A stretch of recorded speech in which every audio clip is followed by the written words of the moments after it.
Cloud. Morning, everybody. For those of you who are here live and those of you watching this replay, I'm so glad that you're taking the time to learn from the experts that I've brought in on this conference. This is a pressure-free leadership conference, and I specifically invited people who have a spin on mental performance. We've got some NFL alums. One is right here with us right now. Some people in Canada, people who connected me to others. Like it's really a big connection fest, if you will. And I am your host, Elle Ingalls. I'm the creator of the Pressure-Free Method, which is an on-the-go stress management method. It helps you break anxiety, depression, and move you into and up-level you to where you really want to be in life. I've been coaching for 13 years. I started my business 13 years ago, and it was because my sons asked me to coach their baseball team in my silly little mental toughness tips. That's how this whole thing got started.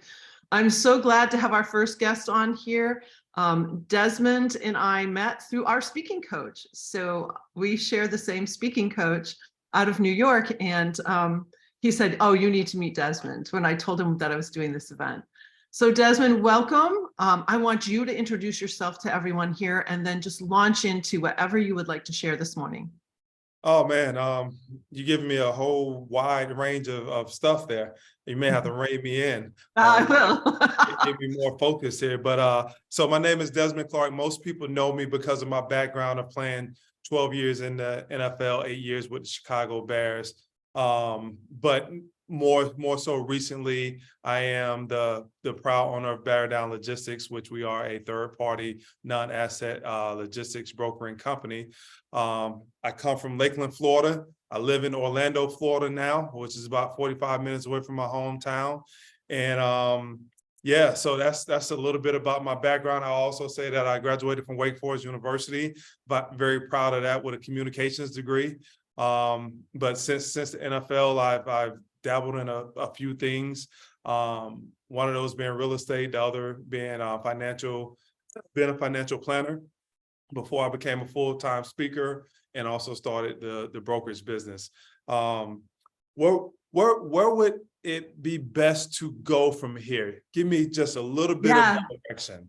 I think it's interesting. I mean, you have a lot of facets to your life, obviously. And I think what's interesting is like when you are speaking as a motivational speaker, what are a couple of things that you find are so important for people to know to take their life to the next level? So I don't think it's just as a motivational speaker. I think it's with everything that I do. Being a leader, being a motivational speaker, being an entrepreneur, being a father, being a husband, all of that is just me as a person. I truly believe that principle number one in my book, Principles of Winning, is honor your name and your word. But before you can honor your name and your word, you have to define what that name and word actually means. And so I try to get people who I have the chance to influence to define what their name means, what their word means, first to them, right? What does my name and my word mean to me personally? And then once you understand that, then you can understand and define what you want it to mean to everybody else that you come in contact with, anybody else that you get to influence or get to affect their life. Because without that, I think you don't know which direction you're heading. That's your compass. You know when you wake up who you are, what you're about, and what you want to do with yourself in your life, and how you want to go out into this world and become that beacon of light that shines for whatever you decide that it is for you and other people. And once you do that enough, and enough people see you walking the talk, right? Because at first it's just talk. You know, you can say that you're going to be the most fabulous person in the world.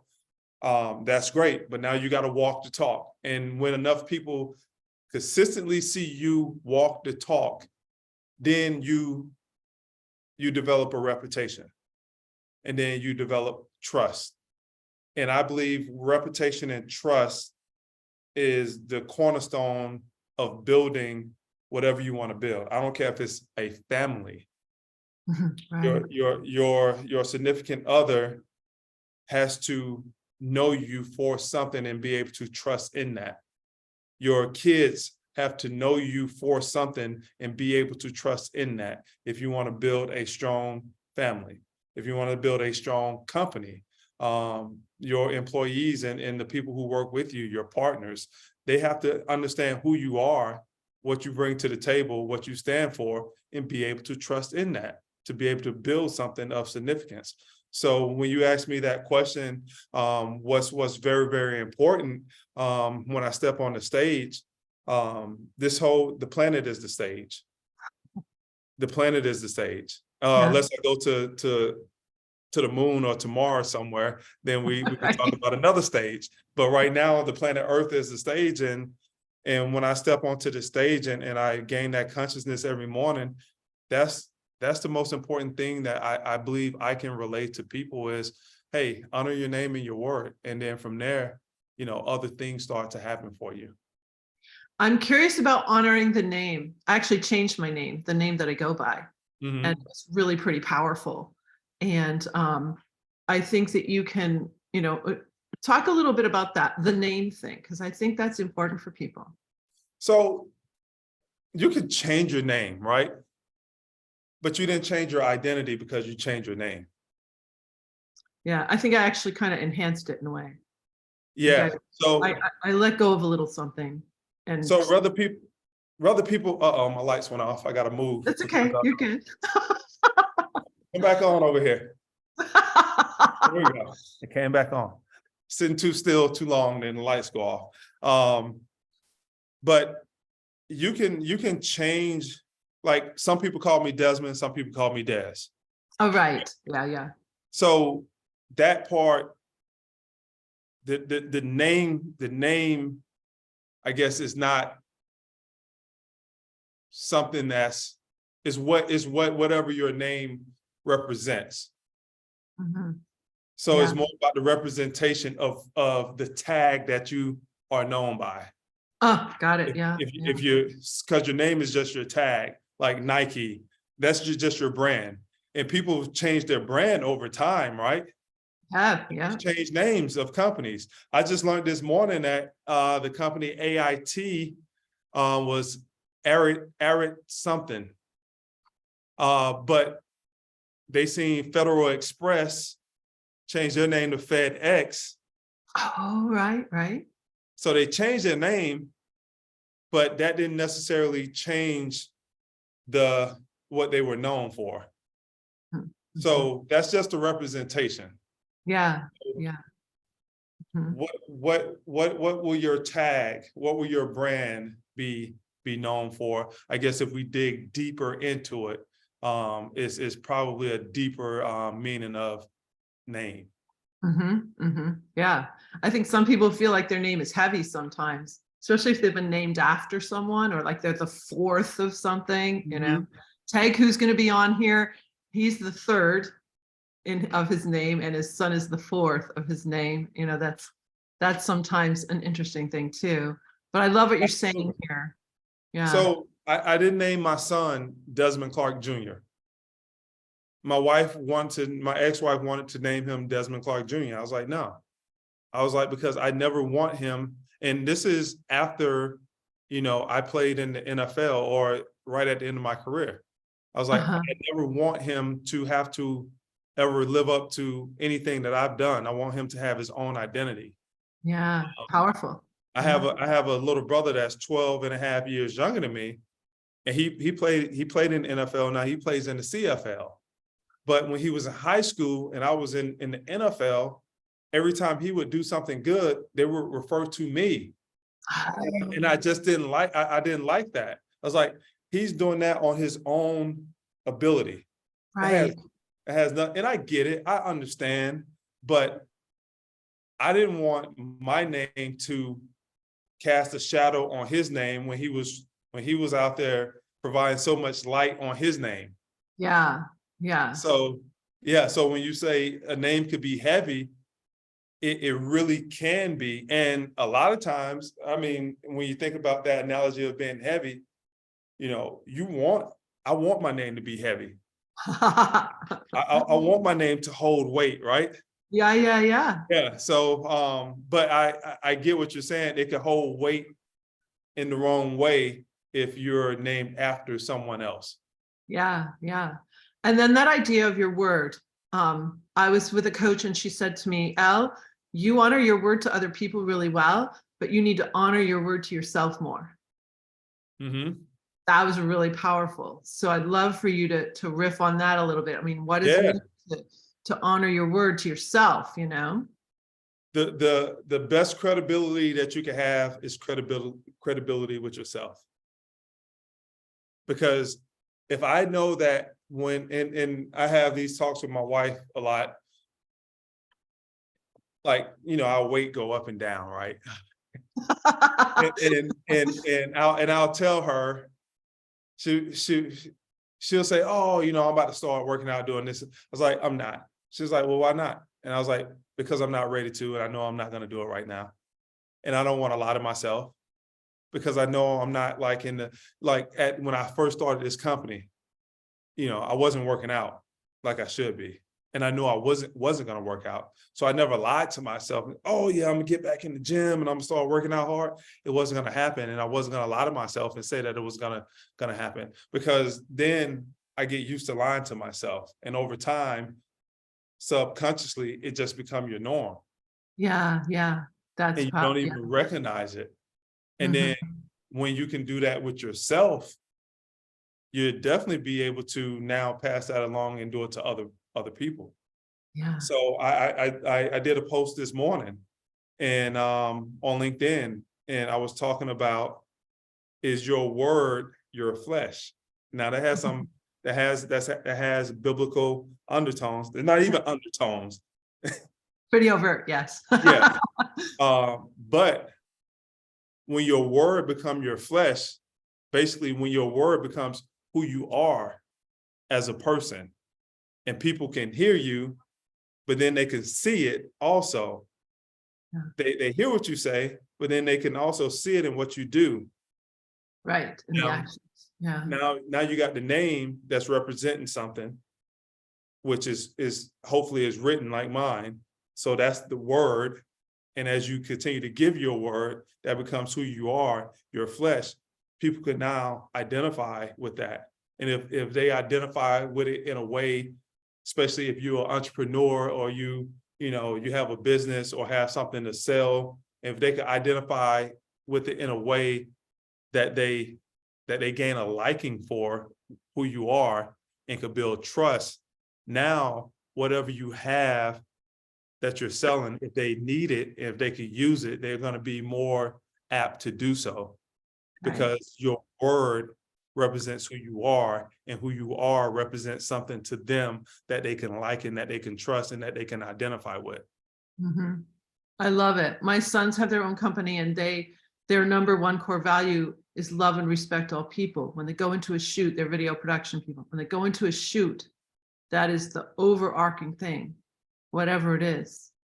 And it shows, like it comes back, like when you say it enough and you build it and you act it, just like you're saying, it's powerful. Yeah, I love it. I think I got 2 or 3 people in this world that may not like me.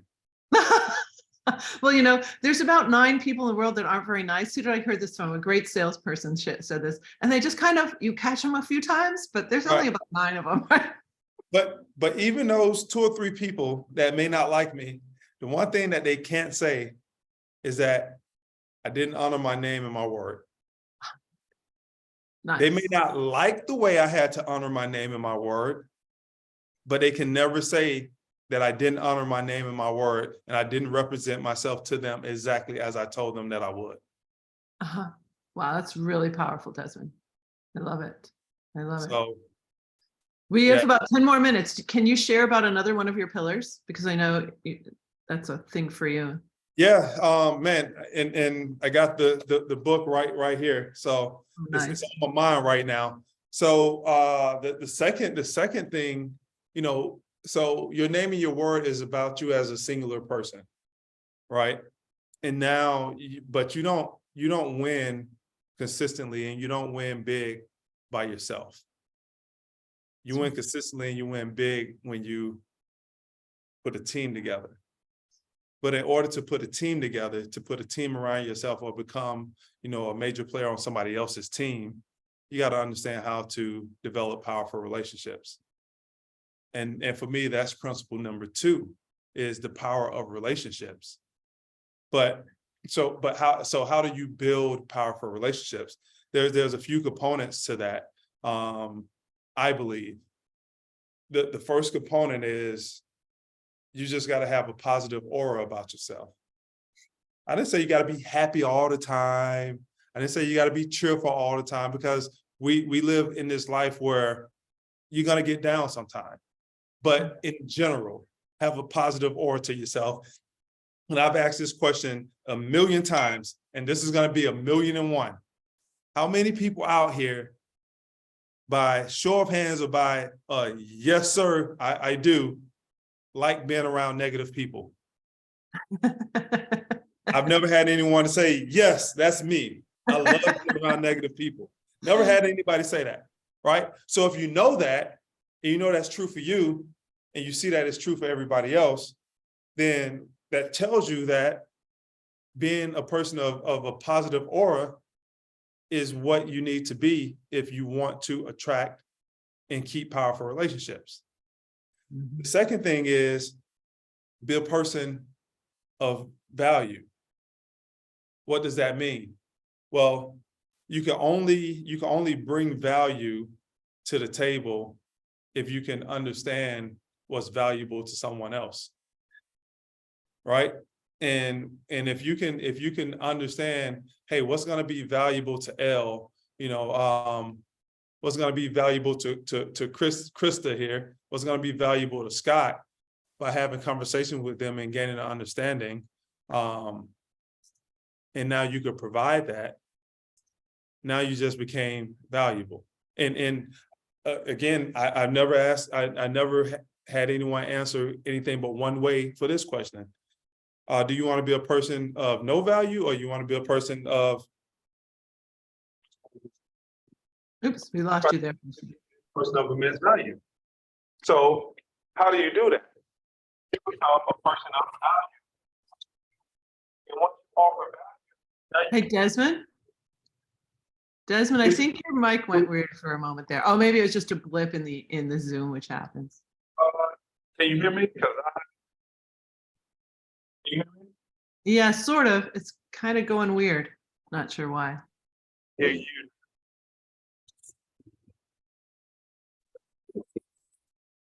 And it's no big deal. There. Oh, that'll probably do it. Maybe that will do it for us. Yeah. Okay. Can Beautiful. you hear me? Yeah. Okay. I was saying, if you want to be a person of value, no one ever said that I'd rather be a person of no value compared to a person of a lot of value. But if you want to be a person of great value, you got to understand how to be valuable to people. And then that'll make you a valuable person. Another component of building powerful relationships, especially in today's society, Elle, is being a person of no judgment. Being a person of no judgment. Elle, I came up when I was young. My father was a drug addict. He was a crack addict, and that tore my family apart. And I was a little rough around the edges. My father was shot and blinded. He was shot by a shotgun. He was shot and blinded at the age of, I was the age of 12. When he recovered, still blind, he didn't lose his life, but he lost his eyesight.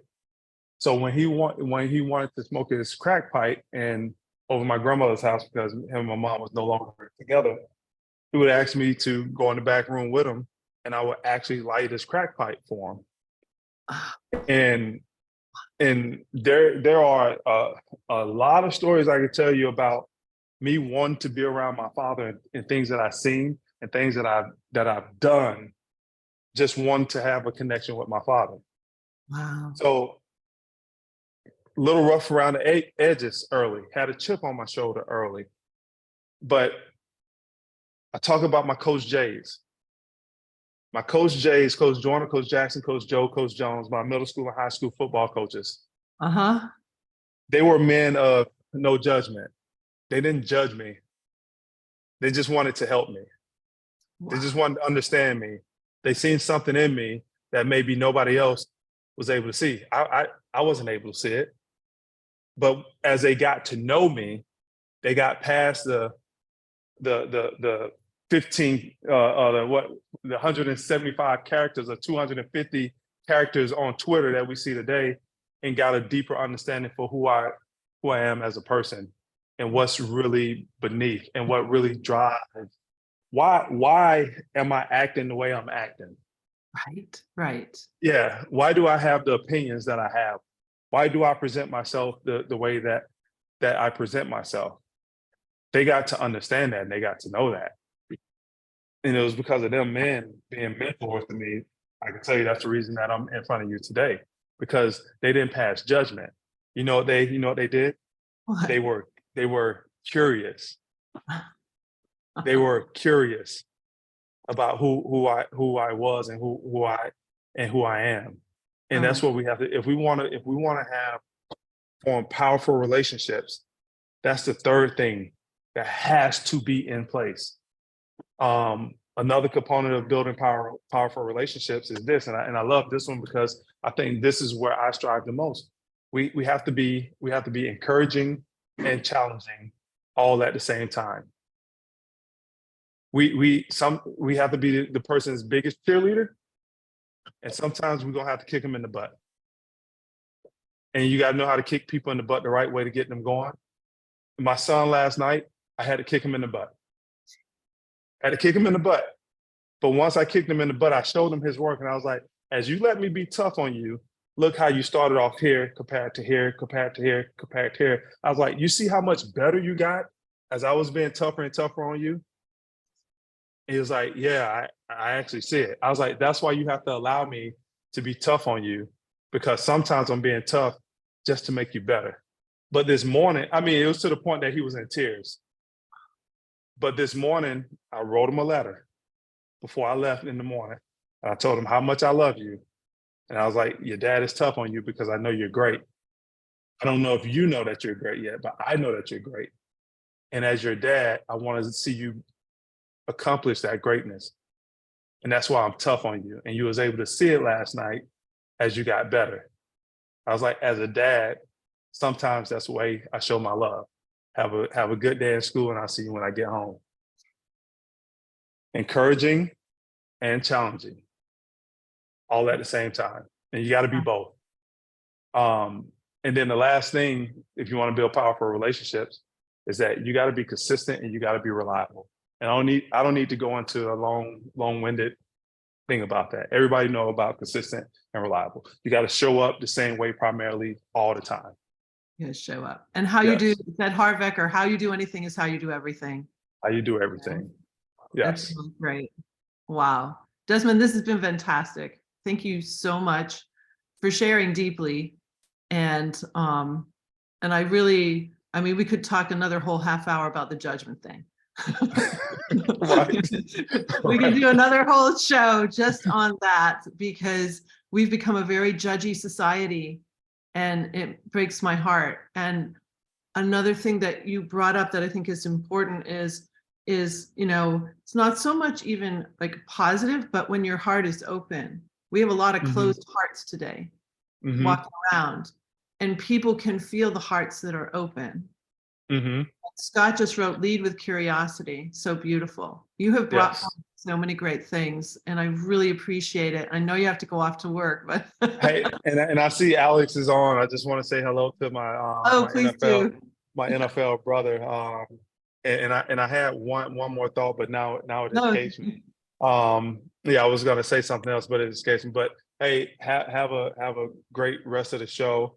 And if ever I can lend myself to this type of atmosphere, this type of positivity, this type of energy again, hey, just let me know. Okay, Desmond, thank you so much. All right. Alex says, great talk. Oh, thank you. Yeah, I just see it right there. All right, Alex. Hey, you take it to the next level now. Have All a right, good y'all one. have a good one. All right, bye-bye. Bye. We're going to bring Emma Woodhouse out next. Emma, you can unmute yourself and come out on camera. I'm so glad you're here. Thanks for I want to having share how Emma and I met because it's really quite a story. Do you mind, Emma? Oh yeah, yeah. Okay, so Emma and I were in a very intense leadership program for about 5 months together. There were probably 150 people in our leadership cohort. And during that 5 months, we were often broken into small groups. Emma and I had never been in a small group the entire 5 months until the very last night. The very last night, we get put in a small group. Now, one of the people that I had met in this leadership group, her name is Kalina Wantu. She knows Emma well from this same thing. And she kept telling Emma, you need to meet Elle, you need to meet Elle, you need to meet Elle. We finally get dropped into the small group at the end of the 5 months. And I mean, we just do the exercise that we're supposed to do, right? But obviously there was an affinity. So she reaches out to me, so we get together. And then she decides to come into my certification program with the pressure-free living certification method that I've put together for people now. And so she drops in, and also my son drops in. So it's kind of cool to have your own son invest in your program. I'm going to say that. That's pretty amazing. He's going to be speaking later today. And Emma, as a young ski coach, fresh off a life certification, decides to come in and learn a mental toughness or mental performance certification with me. So we get working together, and I always have, for my private clients in my certification clients, they get a free retreat, an actual in-person event. And we held it on the beach in Lake Michigan. And so she came with her mom, and my son was there as well. As we're walking from one point to another, Emma and I are in the lead, and I joke with her and I go, I bet if we look back, my son is going to be talking to your mother. Just because they're both business people and they would really get along. And we look back, and sure enough, they're just talking like crazy together. And so anyway, a friendship grows, and now Emma is in Michigan instead of Ontario, going to do her psych degree, and she is with my son. So it's really amazing how the world works and how connection works. Emma is a ski coach, and she's very humble. I never even learned these things from her until I talked with her mother, and then I found out more when I talked to her father. But Emma was a two-time All-American. She was 2020 UNH's Athlete of the Year. She is this major skier out of Canada and nominated NCAA Woman of the Year. So she's a powerhouse. I call her Emma Powerhouse. And she is just helping skiers now, not only with what they're doing as skiers, but also adding that mental performance component to it. So Emma, I would just love for you to share a bit about your personal journey and some of the things you've encountered, and then any tips that you'd like to share, and anything that Pressure Free has brought to you too. So you basically have the floor, and we'll just kind of interact together. Well, I will say Elle is quite the matchmaker. I'll give her that. And also, yeah. So I would say, ever since I semi-retired in 2020, just because the world basically stopped, and that's when I graduated, and I had skied all my life. And at that point I was like, okay, you know what? I had to make the decision to kind of semi-retire because it was going to be really expensive to keep up with ski racing. So throughout 2020, 2021, I found that I was doing certain habits that were kind of heightened. So I would say for most of my life, I was a huge nail biter and like picking at my nails. Like that was a huge trigger, just with if I was either bored or I was just anxious, like this was my go-to. And then I would also I found like binge eating was like a huge issue for me, especially out of sports, because I found when I was in sports, like I could almost eat whatever I wanted because I was so active that like you just didn't notice that there was something adding on. I think So- Desmond would have admitted the same thing. He was. Did he? Yeah. So I found throughout 2020, 2021, because I didn't have my sport, I was a ski coach at the time, but it wasn't the same. So I found it really hard to just kind of manage my anxiousness, because that was my go-to of just doing this or eating, versus when I was in sports, like I was in my sport, or I was much more busy because I was doing schoolwork, I was doing sport, I was working out, and then I was going to sleep. I didn't have time to just do this. So yeah, and then so did this leadership program with Elle, and yeah, I just come off of doing a life coach certification, and yeah, I found when I talked with Elle, I thought, okay, pressure free, like that's exactly what athletes need, because they are under pressure all the time when they're at races, especially, but even in training, or pressure in their schoolwork, because student athletes are everywhere. But so I found, yeah, I really needed that. That was a missing piece for my coaching, I found. So then once I got with when I learned the certification and all the tools with Elle, I started to notice when I started to start picking, or when I would start to binge eat. Like I just noticed. It was just the awareness, because it was on autopilot of just me doing this. I would be talking to someone and I'm just doing this all the time, or I'm doing this. So with Elle, I was able to notice when that was happening. Like, because I was so unaware of it. And then I would notice, like I would start, and then I would be like, oh, okay. And then that's when I would bring in a tool that Elle has taught me. So I like a couple tools that should I mention some tools? Sure. Or, Dude, okay. I would say a couple tools were snap and switch, I think, is one that you I call it kind of like a snap and switch your mindset. So I'll like notice once I notice, I'll snap out of it, be like, okay, what am I doing right now? What am I anxious about? So that's actually also the empowering question. That's another tool. But so I kind of I combine some of my tools together, but yeah, so it's just really that awareness, snapping out of what I'm doing that's not serving me at all, because I look at my nails and I'll be like, why did I injure myself? Like, why I hurt myself, because I'm not managing my emotions properly. So when I brought in tools like really switching how I'm thinking, what I'm doing, then that helped me to stop, think about it. Okay, what am I doing? And then continue on.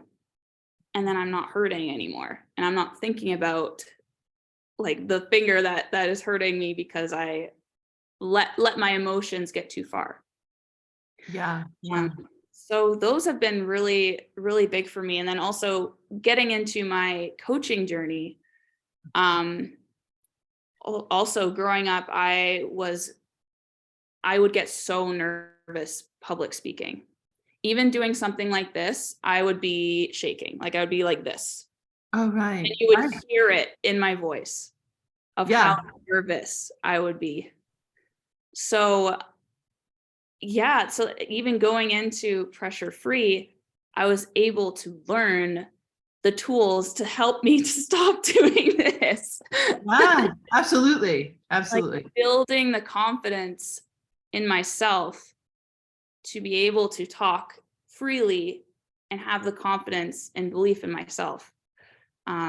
So yeah, there's a bunch of tools, especially it's definitely a lot of mindset that you need a lot of mindset work to be able to build confidence, but it's also the way your body language is. So especially like a lot of, I would say, If you're nervous, you're more kind of like hunched over. You're trying to protect yourself like Mhm. this. So a tool that Elle taught me was to have a better posture. So I almost call it, with my clients, I'll say like it's your power pose. Mhm. Because especially with athletes, they can sometimes go like this. Actually, a client that I worked with last week, he said that he would go into his turtle shell.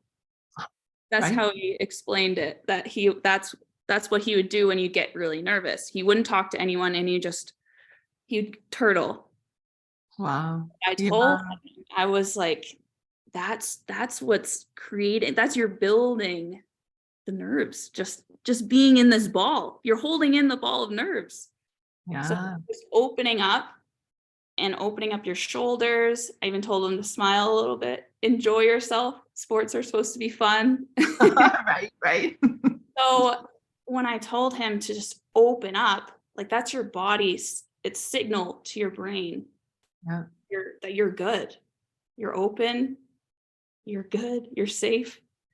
And So one of the distinctions too that I taught you, Emma, was one that I learned from Leela Veronica, who's going to be on here, is I always tried to pinch my shoulders back, but that closes up your back heart. So she has taught me like shoulders down through the ribs, like open wide, totally different feeling. And then elevate the ribs up away from the hips. So you elongate your front, like those moves right there totally changed everything for me, because I was always trying to push my shoulders back, which didn't feel right. And so by going wide, you really open up your heart space, the power, the connection that Desmond and I just talked about. It's really, really cool. So I'm so glad you're bringing that forward, and how cool for your client. I mean, I've seen that turtle shell thing. I've done it myself, like just like hunkered in. yeah. Oh gosh, and so that's powerful, Emma. Thanks for sharing that. Yeah. It's I mean, even from my own experiences, which I think it really adds to my coaching, because I have such a big background with sports, being the athlete, and then also having the coach background. It's really made me look back on my tough seasons, the seasons where I really struggled, and noticing what I was doing that was keeping me safe, or keeping me from not performing like I knew how to. So I found definitely it was constant, like just being in my nerves and allowing, not really, well, really, I didn't know what was happening. I just thought like, oh, I just got nervous. I really told myself, I was like, I can do this in training. Like, why can't I do this in races? Mhm. And I'd be like, oh, I can figure it out on my own. Like it'll all click eventually. And I will say it did. It took about 4 years though. But if I would have asked for help, like that's the biggest thing I would say to anyone that really wants to, anyone that has big dreams for themselves, but something is getting in the way, ask for help. Mhm. Like that was Oh, something I did not do. mhm. I just thought I could figure it out. I thought that I could do it on my own. I'd figure it out, but it took way longer. And so if you want results a year from now, 2 years, even 6 months from now, have someone that either has gotten to where you've gotten to, like they've done it, they've reached your dream, or they just understand how to relieve certain emotions or certain um, things that you're going through. Like Yeah. that's just, like it's all I'll tell all my athletes, like it's all up here. Like you already know how to ski well. You've done it in training, you've done it in practice. It's all up here, because when you get to races, it is somehow, it counts now. So Yeah. it's more pressure. Yeah. Yeah. Asking for help is so important. Why not get the tools now? You save so much time, you save money, really. You save You money do. because you'll eventually get to that point. Like if you're in business, like yeah, it's probably, it's going to be an expense now, but it's going to pay off in the future, Oh my gosh. because You you're mentioned taking care time of and money. You know, Yeah. those two limited resources. And what's interesting is that, you know, my clients gain time in their day. One fellow now says he's gained up to 4 hours. Like, that's crazy. Another woman up to 3 hours. For me, it was about 2 hours, because Yeah. we will lock ourselves in negative patterns and negativity that just is preventing us from actually doing what we, you know, being in the actions we need to be for that success. And the other thing is, like, I've been spinning lately, mental performance coaching isn't just for athletes. It's not just for elite business people. It's for anyone. Mhm. And I mean, I work as young as 10, and some of my little ones are like, this is going to change my life forever, you know, because they're learning these tools when they're young. And that's so important. And then my older ones, I'm like, they look back and wait, why didn't I know this 20 years ago? I'm like, no, don't worry. We just have to start fresh here. You know, like, you were 22, I think. Were you 22 when we started? Around No, there. I was No, 20, 25. 25. So last year. Yeah. 2 years now that we met. It's Okay, crazy. 20. Time is flying by. Yeah. Yeah. So yeah, and you're coaching both skiing and mental performance, aren't you? Yes. So, well, actually, I do a little bit of skiing like this year because I'm Right. going back to school. So, I can't do as much ski coaching. I would say whenever I can, whenever I'm back in my hometown, but I'm full on with mental coaching. Oh, nice. Beautiful. And yeah, it's been really impactful, actually. I've been working with teams. So I've been doing team presentations. If you would have told me when I was in college if I were going to be doing presentations and enjoying it, like, I would have said there's no way. I would get I would trigger the stress response just thinking about it. Right. So the fact that I'm actively, like, putting myself out there is really cool. So I found that's been really cool, just to share a few of the tools that Elle has taught me, and then bringing in my own background and experience with ski racing. It's been really cool, and it's the kids that need the awareness of something's wrong. It's not them. It's something that they've learned through childhood. Something's happened. There's a thought loop that keeps on coming, and it's triggering the stress response. So it's having them recognize what's going on. Yeah. And yeah, it's been really cool. I've gotten a lot of good feedback from the kids, talking about the tools that they've used on race day. And yeah, it's really fun. Actually, one client said, yeah, she didn't realize how she knew that, like, she would almost black out when she was in the course. Like, she could not remember what had happened. Oh, wow. All of a sudden I just went out, and I was like, thank goodness we do video so we can see what happened.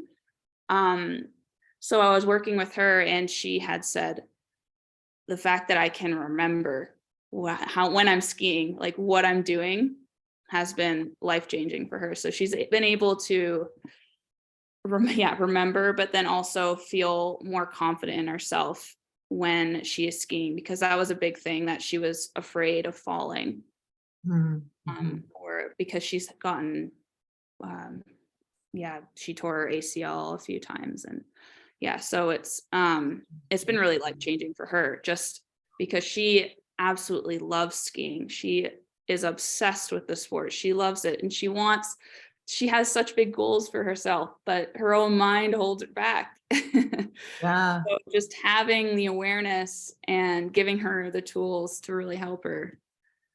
You mentioned something just a little bit ago that I think is really important, Emma, and that's that, and it's kind of a trend I've seen over the past 15 years, is people identifying themselves. Like, they'll say, my anxiety. People didn't used to say that. They would just say, oh, I get nervous sometimes. Like, where people are actually identifying with those loops, like, it is who they are. And I love how you said, you know, we actually can help you break that. Like, it's not who you are. And I think that's really important. I bet you see it too a lot with the age level that you're working with. Oh yeah. Oh yeah. They're like, they'll say, my last client says, I'm an anxious person. I'm like, oh, okay, that's an identity that needs to be rewired.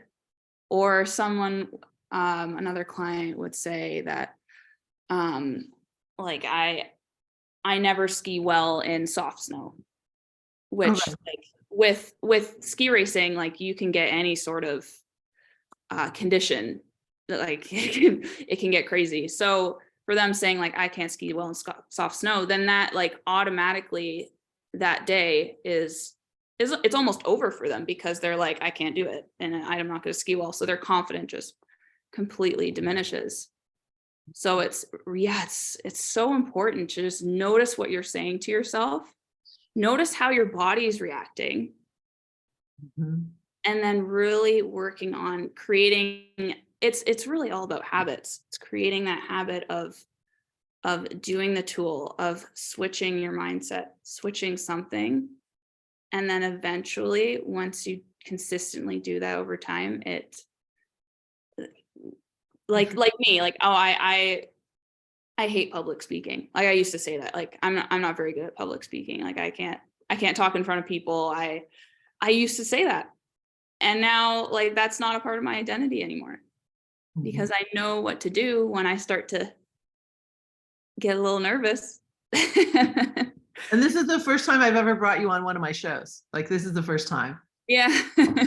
It's just really cool to see, you know, as your coach, like to really see you just completely come on and do it. It's beautiful, Emma. It's really beautiful. Yeah.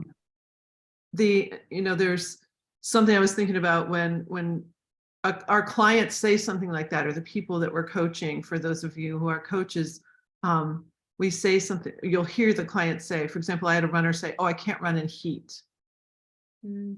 And so I have a little 3-step thing. It's like, okay, in the past, I haven't run well when it's hot, but I'm now open to the possibility that I could. I like open to the possibility is the key phrase. Anyway, I had a kid who said that, and he ended up winning the all-city meet in his town on the hottest day ever. And the people that were supposed to beat him, he should have come in like 5th or so, and he won.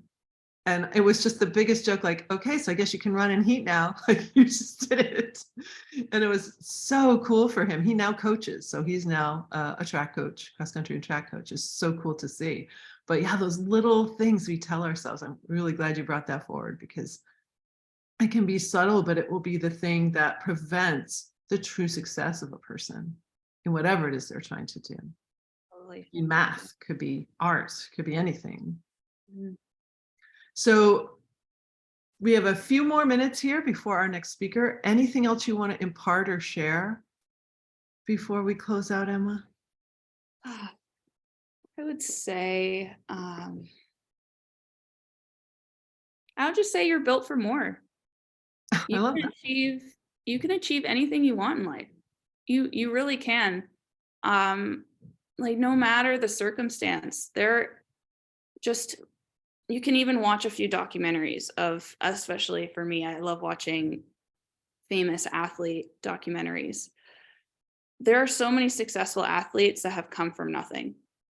They've come from a poor family.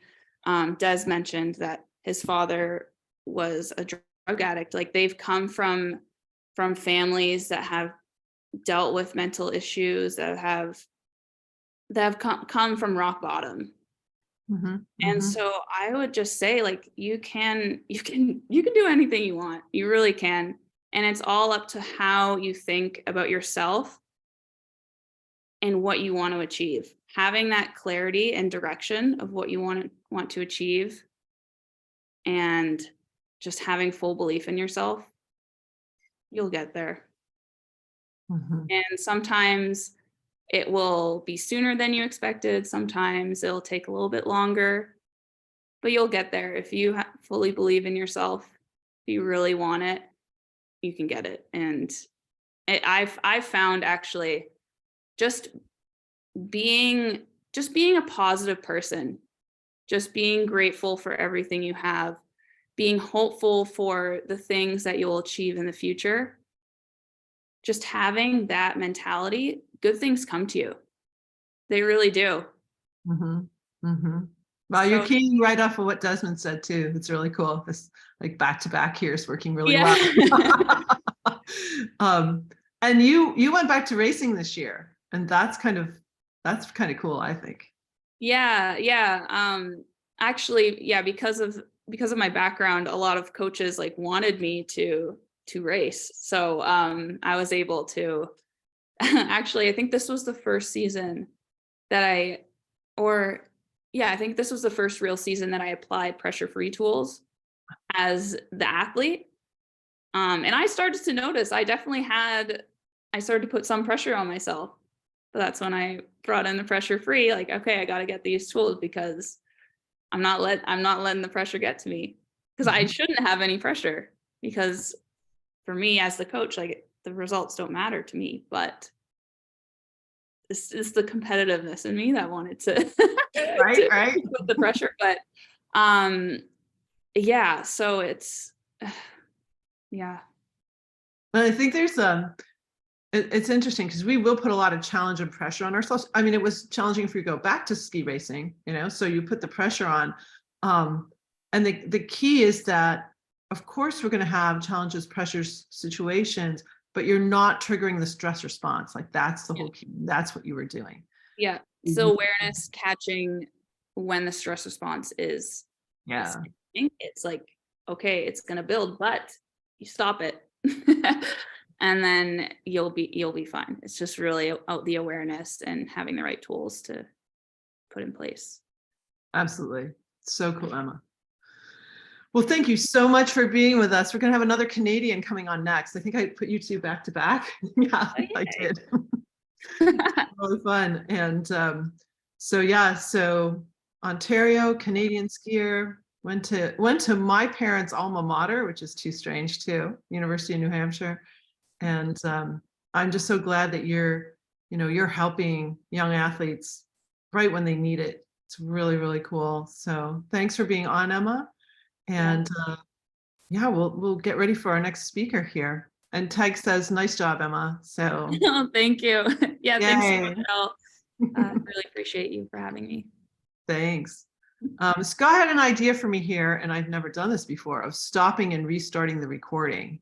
So Scott, I'm going to try it. Okay, we're gonna do this. So I'm actually going to stop the recording, and we'll start fresh with Larissa coming in here. So okay, Emma, thanks. Let's see.